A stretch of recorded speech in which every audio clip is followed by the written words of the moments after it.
What's up, guys? Mason here, Cardinal Gaming. Appreciate you guys clicking the video, supporting the channel, supporting the store. You guys always do. I appreciate you. Today we're going to talk about the dreaded MSRP price increase for Pokemon products. For those of you that don't know, starting in Scarlet and Violet, we're going to get a price bump for pretty much across the board on all sealed product for Pokemon. And that is going to be increasing. I think it's somewhere like 10-15%, I think is what they're saying. MSRP for booster boxes is going to be $162, minus a couple pennies because of, doing packs for like $4.49 instead of like $4.50 or whatever. It's just whatever technicality of whatever you want to do. But yeah, booster packs are going to be somewhere in the $4.50 range, and then even ETBs. ETBs come with additional packs now and a promo, which is nice. But they're increasing from 40 to 50, I think. Or maybe it is just 45. I don't know. Anyways, prices are going up, as is with everything. A lot of people are complaining and being upset about it. Reality is that Pokemon has not done price increases for a very long time. The MSRP for Pokemon was always a little bit higher and kind of out of reach from what like LGSs and other places could get for them, honestly, especially some things out of a booster box. I mean, I remember back in the day doing, 3 packs for $10, 3 for 10, and people were like, whoa, what a great deal, because it was awesome.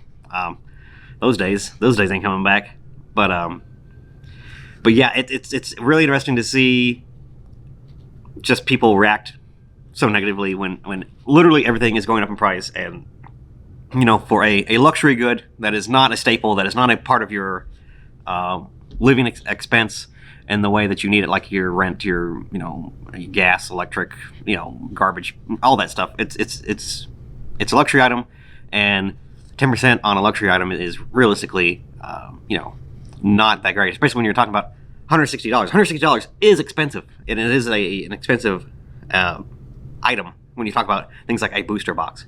But like always, MSRP for a booster box is kind of irrelevant, because you're supposed to be getting a discount. Supposed to be, prices these days, huh? Let's not talk about don't relate it to now. How it should be. How it should be is that booster boxes are given to you at a discounted price, less than what it would be per pack. So it helps you out a little bit and makes it more digestible. Because when you buy 36 packs at a time, you should be getting a little bit of a discount. Yeah, that makes sense. Totally makes sense. So a lot of people are upset about that, and people are wondering what this is going to do to the market, how people are going to react to it. And to be completely honest, we've already seen price increases at Walmart, Targets, big box stores already doing price increases. A lot of places are already at $4.50 for a booster pack of stuff these days. And that a lot has to do with things like all the thefts and people just stealing from these big boxes and taking the packs and the stuff out of the other boxes and leaving the garbage there and making a mess of everything. And so MJ Holding is having to bump up the prices to kind of make up for that loss. And that's kind of always been the case, but even more now. It just seems like either you have a Walmart or Target that is fully stocked and is amazingly stocked and looks great. You have Walmart or Target that hasn't been stocked in months and has nothing there. Or you have a big box store that is has some product, but it's all torn through and ripped apart, and nobody buys it because people are afraid of getting scammed because they see a bunch of packs and stuff laying around, and they're just like, I don't want to touch that. I don't want to buy that. So in that scale of what's going on, and probably the larger of what is happening with MJ Holding and Excel and all those guys that stock the big box stores, I think there's evidence to point that we're seeing some issues with them and having maybe some discussions with Pokemon about certain things and how to maybe fix this theft problem. But it really seems like people are already paying those prices. They're already used to paying those prices. So when I go to bump my prices up to $4.50, it's not going to be any more painful than what they would already be buying and going to big box stores for. Now, this new location I'm at, we are in front of a Target and a Walmart that has all the Pokemon packs that are already in there. Why do people come to me? Well, right now, because I have I'm still doing $3.99 on booster packs when I can. Evolving Skies, Brilliant Stars, all the things that are higher in price above the MSRP for a booster box, I'm having to bump up as well. But for the most part, all my packs are still $3.99, so long as I can get them relatively cheap, and it's getting harder and harder. But as long as I can keep getting them at a comfortable margin, I'm not going to bump up the price until I really have to. So, but it is coming. A lot of places are already doing it. GameStop, good example. When you went to go pre-order Crown Zenith from them, they already had MSRP on the boxes on their website being $60 for an ETB instead of a $50 normal specialty set price. So we've already seen price bumps like that. I think places like Best Buy and stuff are, check your local listings wherever you're at. Sometimes they may be higher or lower depending on where you're at, but a lot of places are already bumping up prices. That's not anything new. And that also, with a price increase like that, it does potentially price a lot of people out of the hobby, which is never good. That's never a good thing when people say, I cannot afford to collect at these prices. It's just too much. And totally makes sense. Totally understand. Fortunately, there are other ways. If you do want to participate in the hobby, there's still ways you can buy singles, you can trade with people, you can play the game. Remember? A playing card game, a TCG, and a playing card game. That is kind of a novel thing to a lot of people, but there's ways to get more value out of your spending dollar than just ripping through packs. It's not as fun for a lot of people, but you can do it. There's still ways to do it.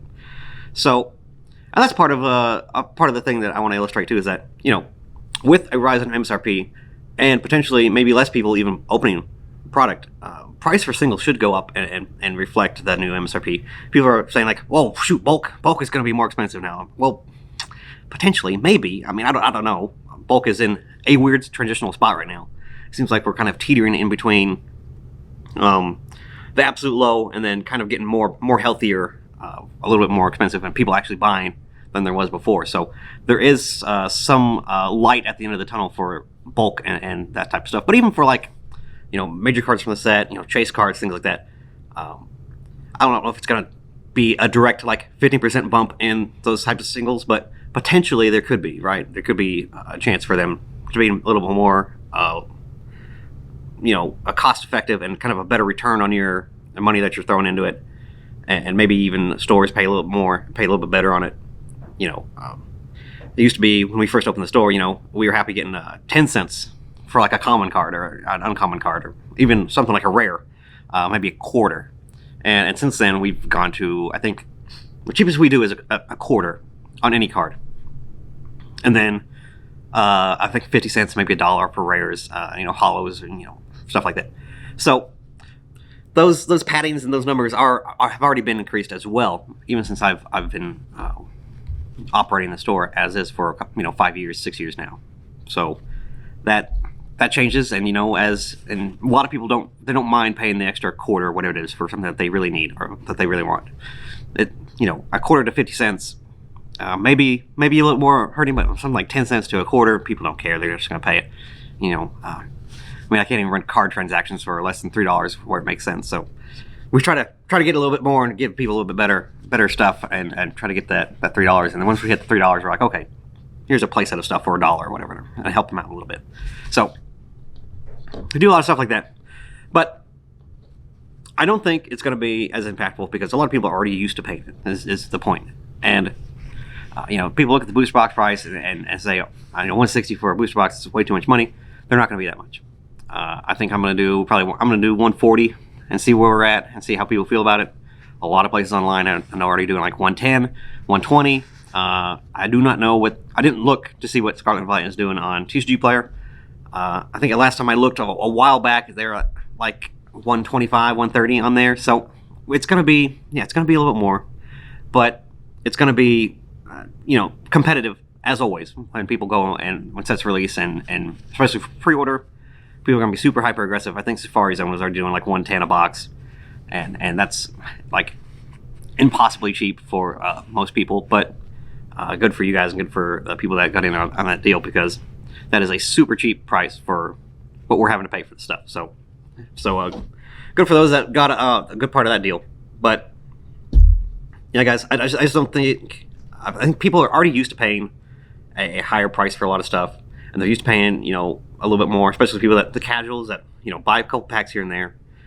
50 cents is not going to be the end of the world. And, people that were buying from me because I am cheaper, because I'm going to have booster boxes and things like that, and all the other products that, you can't get in a big box store. I'm not worried about it because they're going to keep buying from me because we've already built that, and they can buy singles and stuff. It's just more of the same, and a lot of people are just overreacting and not thinking what the kind of trauma the last 2 years have really been on a lot of people buying sealed product, and just any place I can get it, and it's not insanely cheap or insanely expensive for them. They're just going to buy it there and be happy because they're able to find it instead of having to go from Walmart to Target trying to find just anything at a price or that is not tampered with or stolen from. So that's where we're at in the hobby right now, is that people are just happy to have a trusted source to buy things from instead of gambling on something they pick up off a Walmart shelf that maybe tampered with or messed up already. So that's all I got, guys, for that. I really think MSRP going up is not a huge deal. We've already seen it, and I think the market is already prepped and prepared for it, and I don't think it's going to be a huge deal.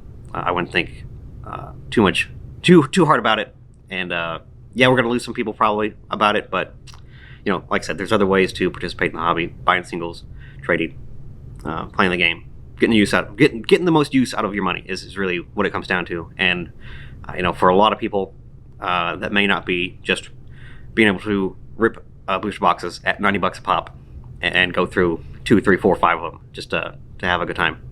So it's going to change things a little bit, but I don't think it's going to be too impactful. Anyways, appreciate you guys. Appreciate you guys clicking on the video, hanging out with me, and talking to me, listen to me talk for a very long time. I'll see you guys in the next one. All right, see ya.